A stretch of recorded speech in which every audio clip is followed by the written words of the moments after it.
Locked into the Cubs series.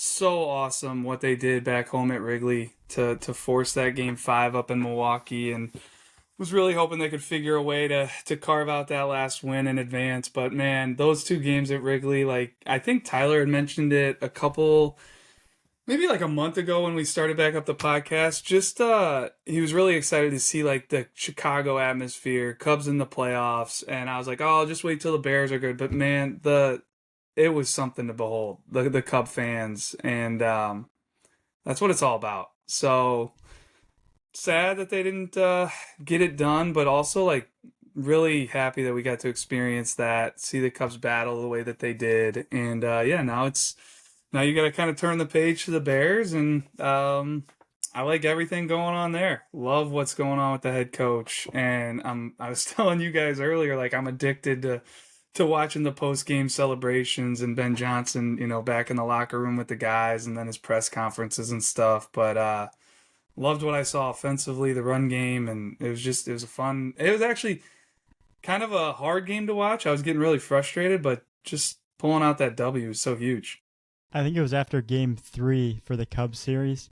I saw on Twitter the next morning, like they had I don't know what they're called, but like basically like the sound of it, measuring the That's decibels full of it. level, yeah. And it was basically like you could suffer hearing loss after the game or something because of how loud it was. And I'm assuming that was like when something happened, like the fans were erupting. But it's just Chicago sports, and the fans are awesome. So that was pretty cool to see. And you could just feel the energy through the TV, I feel like each night, especially when they were in Chicago for those 2 games. Yeah, it was sad I wasn't at any of those games. I would have loved to have been a part of that, and probably would have taken a little hearing loss to be, have that experience. But and then the Yeah. Freddie chant that they had going in Game Yes. Four, like Yes. just so awesome. Yeah, I love Chicago sports when they're good. Well, one thing I just wanted to mention. So this weekend, up in Madison, Illinois State played Milwaukee in like a fall exhibition. So I stopped over just to check it out for a little bit. And I got to see Luke Teschke from Monticello. He was a 2023 grad, I believe, or 2024 grad, sorry. But he's at Illinois State. And I saw him quite a few times in high school, and he was upper eights, low nines, with a pretty good curveball. He ended up, I believe, last year tearing his UCL. Came back and is back with the team this year pitching. And in that outing, he was 95 to 98 with just a wipeout curveball. It looked like he mixed in a changeup every once in a while for like mid 80s, and he was throwing it for strikes too and getting some swing and miss on it. So just a big shout out there to Luke Teschke, because I thought that was some big time velo there, and then just the stuff in general too. No, I love, and he was coming off an injury, I think, Gavin. So to see that he's healthy and obviously the velo shot up is awesome. Super 60 guy, fan favorite of us, and man, they had another guy, Michael Adari, that I know was throwing hard as well. Like he was a Libertyville grad, 2022. Just we've talked a lot about Libertyville coming off the state championship, and I think we mentioned Riley Gowans a couple weeks ago, how he was throwing really, really good for the White Sox in Double A, and there's just another flamethrower coming out of Libertyville and Michael Adari, but that's just kind of a name to watch for Illinois State. I have no idea what kind of role he'll carve out for themselves, but just to have two, mid to upper 90s guys on a college staff is fun to see there for the Redbirds. And then one thing before we kind of get into some local guys and some other baseball news, Tyler, I got to bring it up for you. Just give you like a minute here to maybe say one thing on it. But Penn State firing James Franklin, I think everybody kind of thought that was going to be the move there, and I think you seemed pretty happy about it too. But just had to mention it quick because I think it's kind of like the closing of what we've been talking about these past couple weeks for you.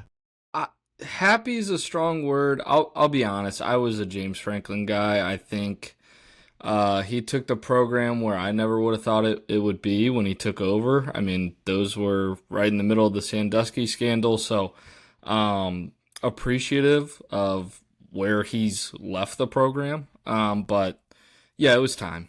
It was time. You watch the product on the field, and I feel like the team had kind of quit on him, and I felt like he kind of quit on the team. Just zero emotion from the guy the past few weeks, and I think the Oregon loss definitely broke him. But yeah, it was time. But excited to see what they do next. And then, yeah, Drew, I think I saw some notes that you put in here. One being about Quinn Priester. Good outing last night for the Brewers, but what do you got on him? Well, I was happy he struggled against the Cubs when he had his outing. What was that? That would have been Game 3, I believe. Yeah. So a lot of emotions with him being a Chicago guy, throwing at Wrigley in that environment. Didn't have his best stuff, but to come out and do what he did last night, I think he went 4 scoreless and was a part of that crazy play with the bases loaded, where maybe it could have gone a little different and he gave up a run or two. But Sal Frelick there, throwing that ball into the infield and getting that force out at home. For anybody that hasn't watched that play, I mean, I know this will be airing tomorrow, so might be a little bit old news by this time, but a wild play that he was a part of. But to see him throw the ball well, 4 scoreless, happy for Quinn, because if the Brewers keep rolling, I'm sure he'll continue to get some big, huge, meaningful innings. I think you mentioned, too, that Caleb Dirkman was the only guy last night that got a hit off Snell. Well, yeah, so I was, watching the Bears, but I knew the Brewers game was going on in the background, was not paying that close of attention, but kept getting notices that Blake Snell was just absolutely dominating. And to see that Caleb Durbin was the one guy who got a hit, because other than that, I think he had an absolutely flawless outing. He went 8 with 1 hit, no runs, no walks, 10 Ks. I think he was under 100 pitches there going into the 9th inning when they decided to pull him. But he had some unhittable stuff going. And yeah, Caleb Durbin, Lake Forest, we've talked about him.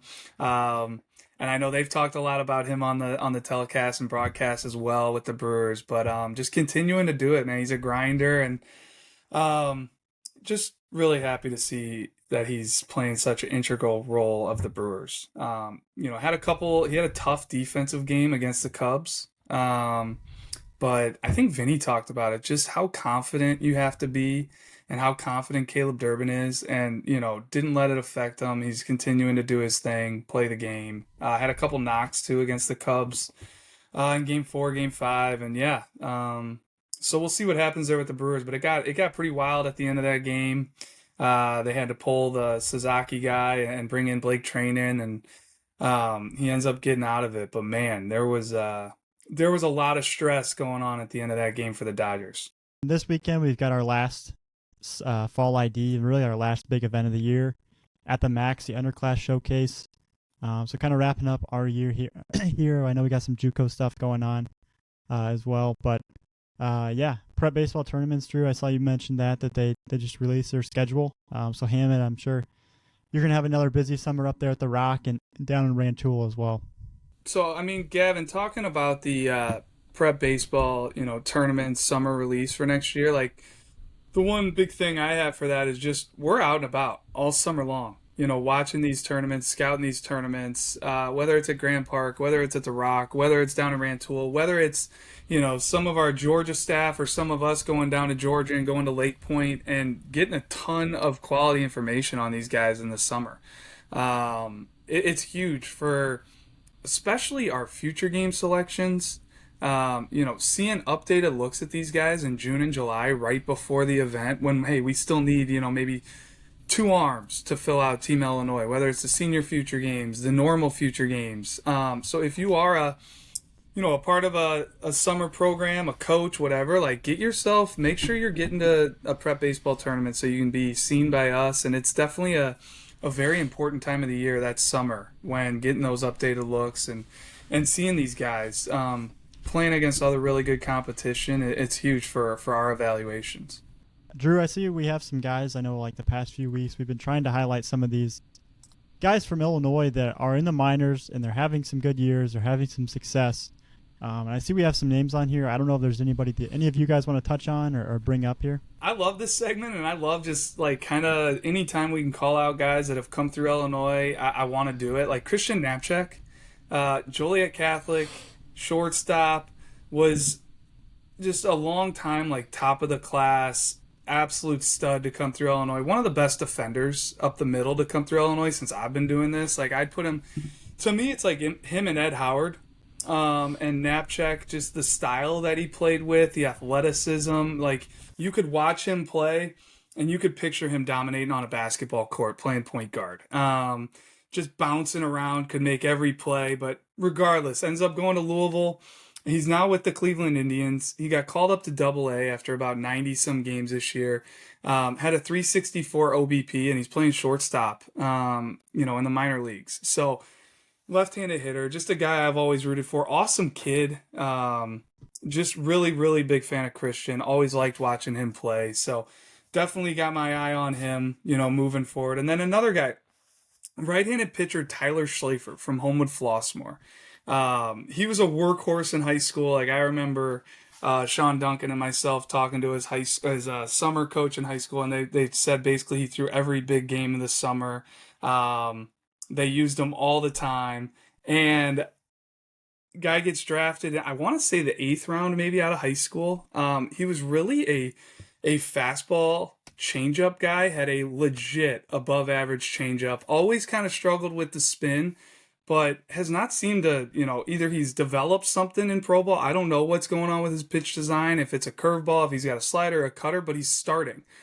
He's starting in the minor leagues. He got called up to Double A. And in 9 starts, I want to say, actually, Gavin, I kind of might need to look this up. I want to say I messed it up because I think before he got called up to Double A, he had 9 starts in High A, 45 innings pitched, 38 hits, 42 strikeouts, and a 2.78 ERA. That's pretty filthy stuff there, especially for a starter to do that. So, huge fan of Tyler Schlafer. Always loved watching him pitch. He was a strike thrower. Really, really good mover down the mound, too. Noah Schultz, I think he, kind of hit a bump in the road for the White Sox in AAA, but guy's up to AAA and he's 22 years old. Tore it up a little bit in AA before he got the call up to AAA. That's another guy. He's out of Oswego East. Him and Ashton Izzy got drafted the same year, both out of high school, both out of Oswego East. And then Ashton Izzy saw this year he got traded from the Mariners, who drafted him, to the Diamondbacks. And the Mariners in return got Josh Naylor. I saw he hit a huge home run last night for the Mariners. But Izzy in High A this year, 3.58 ERA, 27 2/3 innings pitched, 27 hits, 26 Ks, 7 walks. He's had a really, really strong minor league just career so far. But that's another one. He's probably 22 years old, just like Noah Schultz. They came out the same year. Definitely one to keep an eye on there. And then Luke Adams, Double A. We've talked about him. We're talking about the Brewers, but he's one of the better prospects in the Brewers system. He's out of Hinsdale Central. Had a 409 OBP. His batting average, I don't think it does it justice. He had 232, but a 409 OBP. So he's getting hit. He's walking. He's finding ways to get on base, and he had 13 doubles, 11 home runs. No, I just noticed in the fall league he's hitting 310 at bats. So small sample size, but I mean pretty telling. He's got a home run, a double, but more importantly, what stood out to me was 5 walks to only 2 strikeouts. So to have that type of power potential with that minimal strikeout to even walking more than you're striking out is impressive. So really, I mean, no wonder why he's doing well for them.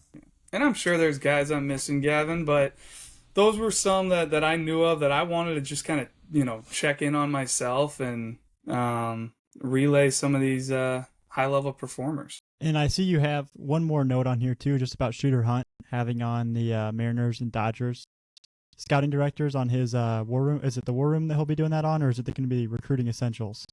That's a great call. I would check both. I want to say the War Room, but I thought it was pretty cool because both of those organizations, are the Final Four. They're in the Final Four of the MLB playoffs right now, and just the fact that they're on the podcast talking about, according to Shooter, I haven't listened to the podcast yet, but just talking about all these guys that have made it up to the big league level, some of the their stories about scouting these players. Cal Raleigh, who I think is one of the best stories in the big leagues all year. He said they get into that kind of stuff and plenty more. So I would just say stay tuned to those episodes, check it out. But 2 high level scouting directors coming on, talking to Shooter, breaking down their guys. I'm sure it's going to be really, really entertaining content for those of you that care about that kind of stuff.